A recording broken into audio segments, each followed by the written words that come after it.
Hey there, everybody. I am Pops, and welcome to Mandalorian Season 3, Episode 2. Let's talk about this. I don't know if you've given up or not. I don't know if me telling you why I like or hate. I don't know if I have a hot take. I don't know where you land on this. This episode has a lot that we could talk about. I will probably go too long. Let's just be honest. But I want to give you as much of my thought processes as I can because I wanted to just be out there the best I can before I watch everyone else's reactions and reviews. I was really kind of blown away by season 1 was an episode about nothing. Like nothing really happened and there was so many like on the nose points of like catching everybody up rather than doing something. And I also think it was like a bunch of like breadcrumbs for stuff maybe happen later on. So let's go to episode 2. What do we do? Well, guess what? We're back on Tatooine. I know. I was just like, you've got to freaking be kidding me. It's like this the galaxy's far, far away, but we keep going small. So we're gonna go to Tatooine. Fireworks, pod racing, yes, jangle the keys. Everyone can be all excited. There's a Greedo species, right? One of the Rhodians. Rhodians, right? And we get to see Peely, Peely Motto. I thought she was a kind of honest broker in all of this, working with Din in the past, but here she's basically scheming with the Jawas and doing all of this. I hated that element of her character, and it just got cringy as Mando arrives. And by the way, what is with Baby Yoda making this massive like leap out of like okay, episode 1, it didn't really do anything. It can scurry on the floor or something, but basically the little Grogu Baby Yoda thing leaps in the air like a trained Jedi thing was able to do. And now, okay. And then Mando is talking about needing this part, right? And we're still attached to needing IG-11 because makes no sense why we need IG-11. He says a spelunking, so it's like going down into the caverns on Mandalore, which is where he's going. I don't know why he still needs to follow his religion. He kind of abandoned that when he decided to take on Grogu. He's doubled down on the Grogu situation now, but this is what he's doing. And Peely's talking to the Jawa, which is extremely cringy because she goes right into the talking, not her normal voice. Don't know if the actress actually did that or if they dubbed something in or not. I would love to know. The R5D4 is there. That's the red droid that has the blown motivator from New Hope. And there's gags. It's always broken. It's a cowardly droid. No room for a droid on the ship, but it's okay because she can just, quote, make room. She's going to just repurpose some things. And now suddenly the droid fits and there's room for Baby Yoda and it just all works out. Whoop-de-doo, there it is. And I'm just like, it's like the law of convenience works in the screenplay, in the story. Like it just, we need it to happen. Just make it happen. Make it so. Make it so. This is the way. So she says, may the force be with you, which I thought was strange. We haven't really been using that phrase anymore in Star Wars. So that was kind of, I mean, it was nice to hear, but felt kind of weird. And then it becomes like scared Baby Yoda so that there's a reason for Mando to basically drop exposition on us, talking about, are you ready for an adventure, little guy? You know, blah, blah, blah. This is the history. Blah, blah, blah. Life was great. Blah, blah, blah. That was pretty cool over there. Jibber jabber, jibber jabber, jibber jabber. And it's like, what on earth? They start talking about bombs affecting the magnetic field and communications will be cut off to the rest of the galaxy. It's like, I guess these are things that are going to be important later on, right? Mm-hmm. Mm-hmm. So we bring along R5 because we need a droid to go ahead to make sure that the rock samples and air samples, so it's all safe, right? And he's like talking to it like, don't be a baby. And I'm like, it's a droid. Like, this is so weird of how they're handling all of this. Like, I guess this is the Disney kids sell action figures. We want to make some R5D4 droid sales at the parks or something. I don't know. And then there's watching him on the scope because Baby Yoda's nervous for him, right? And I kid you not, they do the red blip on the screen, the whole sonar, bloop, bloop, bloop. You are literally the classic submarine sound effects, and you're literally sitting there going, well, the dot's going to vanish at any moment. Let's see how long. Oh, okay, it's already gone. It's gone. Okay, never mind. And he says, I kid you not. Well, I guess I'll just go out there. I didn't want to do droid's work. What kind of droid hate is that, by the way, Mando? And he just goes, I'll pressurize my helmet. And then there's just a type helmet sound effects. And you're like, what the heck, dude? You just didn't want to do droid's work. That's why you needed a droid. We had to wait a minute. So we flew over here to get IG-11, and then we go over here to get the chip, and we go over here, and you could have just decompressed your helmet the whole time. Okay, on we go. They go in. So he's going into the tunnels. Okay. And the Morlocks attack. I know we're going to get to what they're called later on. They're Morlocks. Like literally is like the underground dwelling mutant creature things that are going to have a backstory. And he fights them off using the dark saber. Woo, he's using the dark saber. He's terrible with the dark saber. He still has no balance or coordination with the dark saber. And they're not getting the best of him, but he's struggling, right? And then when they get back to the ship, he finds the droid. They get back to the ship. They check the data, and I know you're going to be surprised to hear this. I'm make sure you understand. Think about what you think the droid will say. Yeah, yeah. The planet is fine. The atmosphere is breathable. I don't know. Can the ships not have sensors that do that? I thought that was like a Star Wars thing. It's definitely a Star Trek thing, right? I thought it was a Star Wars thing too. But we have to say out loud that BoKatan was right, that Mandalore's not cursed. So they start walking around. Baby Yoda's like Professor X in it, right? He's the purse puppy in the little floating tub. Mando's walking, going around, right? And then he does the jetpack, jetpack's down, right? And I guess we're going to go on our own. And this is what's happening before there's like this sudden attack.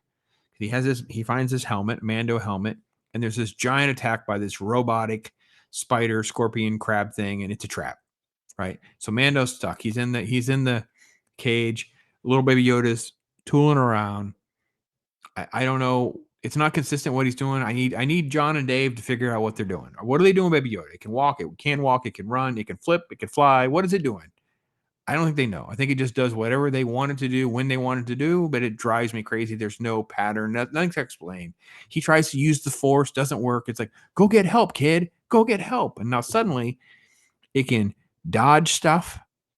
This was such a generic video game escape sequence of things jumping out but never really being at risk. And there's a Morlock at the end. Yeah. Remember a minute ago? I told you how Mando was struggling with the dark saber to fight these things off. The kid, we don't know it's the kid. The Morlock shoots out of the cave, and then you see the kid emerge, the baby Yoda emerges with his hand out like he used the force. He flips into the ship, the cockpit closes, and they take off to go find BoKatan, who's basically just sitting on her throne like she was last time. I assume it has a built-in toilet because she's basically sitting there the whole time. She doesn't seem like she's interested in leaving. She doesn't have a book. She's just sitting there. And she sees him and she turns into like angry boss lady for a moment, like I'm gonna get rid of him once and for all. And Baby Yoda's like, and she says, "Well, download the astromech and figure out where they are." And it's like, blah blah blah. I guess that's why we needed the droid, because if we didn't have him, we couldn't figure out all these details to help BoKatan get there. Because you can kind of see where they're going, right? She's going to save the day. Spoiler alerts, right? It's what's happening. It's what they wanted to have happen the whole time. Mando would be in trouble. Boss lady's going to come and save him. Oh, how's she going to know where to go? Oh, wait, we'll have him go there first and get a droid. Why does he need a droid? Well, make him read the atmosphere with the droid. Everything is reverse engineered. It's so clear of how bad and juvenile the writing is. Jon Favreau should be embarrassed at how bad these first two episodes are. It is not the worst television ever, but I feel like everyone talked about how bad Boba Fett was, and then there was Kenobi backlash, and then there's some people that didn't like Andor. Like myself, it was like long and boring. And then like Favreau's like, I can get in on this hate game. I can get in all this. If people could talk about it, I'm like, all right, I guess so. So there's always uh, a, a repetition to their exposition, right? It's not important that the audience learn from Mando about the planet and what it was like, and oh, it was pretty and whatever. No, we have to have Bo-Katan's version. So she's repeating the same things, talking about how she was a princess and it was beautiful and blah blah blah blah blah. Jetpack. There we go. Now, Baby Yoda's been here before. They're in the tunnels. He, and she's like talking about like, were you good at the Force? Like, there's all this weird chitty chat stuff. She has no like gravitas of like who she is. Anyway, the Morlocks attack. Now remember, Mando had a hard time. He couldn't wield the dark saber proper. We only saw one jump out at Baby Yoda who used the Force to fend it off.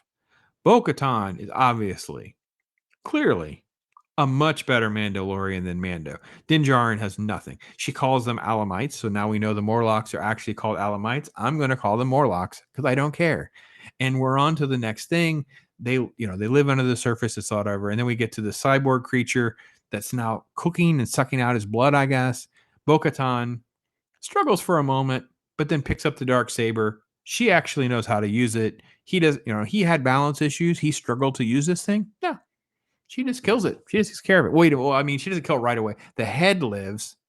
Then the head crawls over and attaches itself to the giant crab creature and attacks again. But she's amazing. She destroys it, cuts it down. Mando's out of the cage, but then he passes out. Now, Bo-Katan is actually quite humble. Being able to wield the dark saber and find him like this. I mean, she was really humble because the next thing she says is, "I saved your life." Yeah, exactly what do you want out of a humble protagonist is, "I just saved your life, just what you know."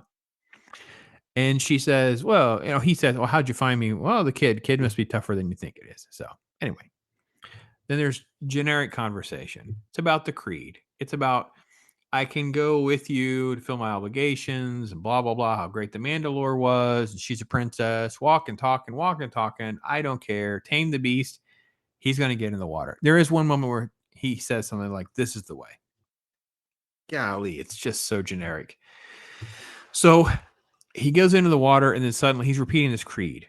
And before he can finish the creed, something pulls him down. Well, Bo-Katan has to go save him again. So that's what happens. He's going down and down and down. She goes in, she saves him again. And you see what's called a mythosaur, which ties directly into that Mandalorian logo, which was kind of cool to see the thing. Don't know why it's alive, but it's cool that it is. Bo-Katan saves Mando again.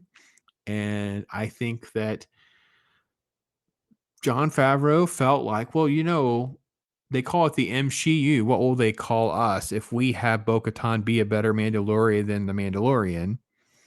And he's not even a star in his own show, in his own episode. It's all these other people that matter. And I just couldn't believe this. I look, is it the worst television ever done?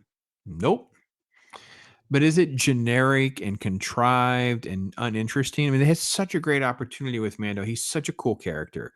They're bringing in the dark saber. They're bringing in Bo-Katan. We have ties that are callbacks to things like Rebels and Clone Wars. We have all this wonderful mythos that we do.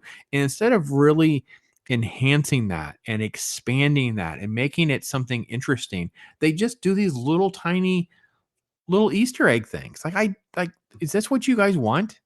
Is that what you want? You just want little Easter egg things? You don't want something interesting? You don't want to learn why Mando took off his helmet and basically gave up his religion and then had regrets. He still wanted Grogu back, but still has regrets about his struggles with his faith, a crisis of his spirituality, because he still has to find a way to get back to that. Because he just does it.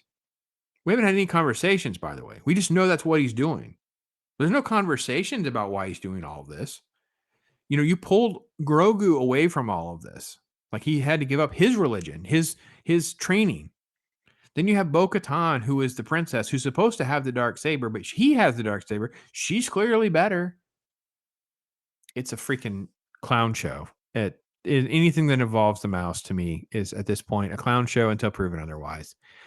It is what it is. I know that there are positive elements to scenes, and some of the moments are actually done well. Not all of the CGI is bad or anything. Like I think they actually spent some money on this show. I don't think the performances have really been bad or anything like that. Of course, there's no one on screen except for Katee Sackhoff, who's fine. How could she not be fine? She's the hero of the show. Anyway, I'm sure you guys will be mad at me. And those of you that are, fine. And those of you who are not, that's cool too. I love to hear from you. Hit me up in chat. Let me know. On we go to Mando season 3.